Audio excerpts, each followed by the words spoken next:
Guy Green asked if I had a shop tour, so I'm going to give you a shop tour of the Union City shop back in 2010.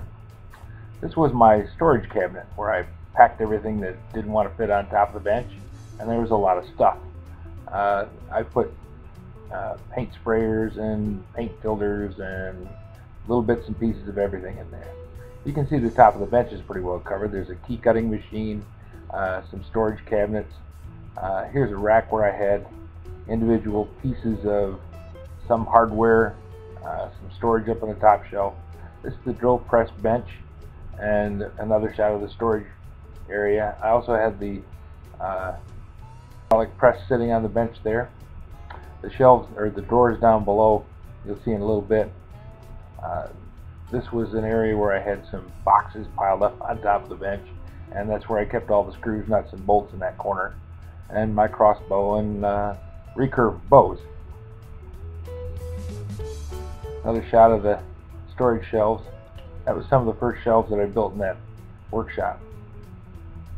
This is my wet grinder. I still have that. It's out in the garage. This is one of the drawers. I made it extra deep so it would hold the jigsaw. Then I have electric nailer down there, and knee pads and some other stuff. The drawers really worked out well. I had a lot of them. This is a Makita drill and some routers and other pieces. This is my Milwaukee Sawzall. You can see stuff down in the drawer. I had to make that drawer extra deep. That's my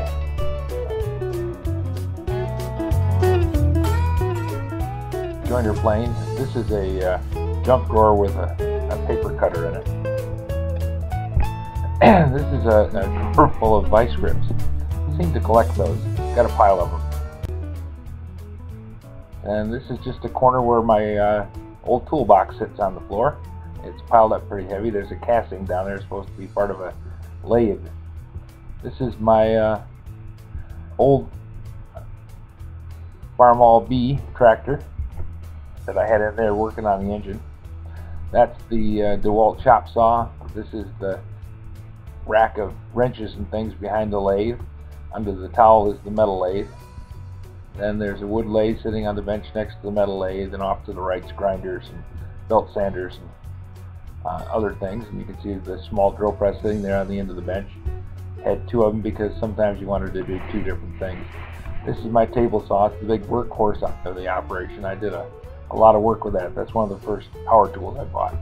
There's my Neander Buddy, and a wall full of antique tools back in the back that I collected over the years and hung up there. One end of the barn I left with the old barn siding like it used to be, and the other end I put plasterboard up because I was going to run a welder in there and wanted to make sure that I had a good fire safe area. That's a blower that I've got sitting on top of a workmate. And another shot of the wall with the antique tools on it. That's just a shot from a different direction of the drill press and belt sander and shelves and things. That's a file cabinet that I got, and I used it as an outfeed bench for the table saw. And I also piled it full of handsaw motors and a bunch of other stuff that was just taking up space in other places. More handsaws. I ended up with about 5 of them, and a bunch of half-inch drill motors because they just showed up. And my routers in the bottom bench, or in the bottom drawer of the file cabinet. Then that's my planer molder. Use that quite a bit. Then that's the radial arm saw. That's a Rockwell 14-inch radial arm saw, 220 volt. There's my welder and my welding bench. As you can see, everything's packed in there tighter than the dickens. And I've got the radial arm saw covered up with stuff because there was always 15 or 20 things going on at the same time. Vacuum cleaner, you'd think I'd use it more, but it was there just to more or less take up space on the floor. More parts underneath the radial arm saw. This is the drawer where I kept all the power, battery operated power tools that I could fit into there. Then this is the lathe tools, chisels and things like that, base plates. various and sundries. These are some drill bits and drill chucks and tooling for the metal lathe. This is the drill bits for the metal lathe, the larger size drill bits. I had them set up on the bench behind the.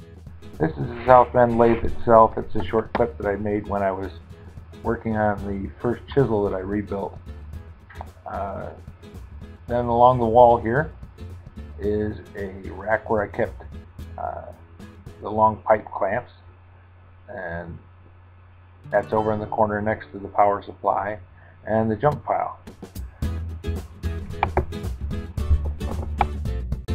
Thanks for watching. If you liked what you saw, don't forget to click like and subscribe if you'd like to see some more of these videos.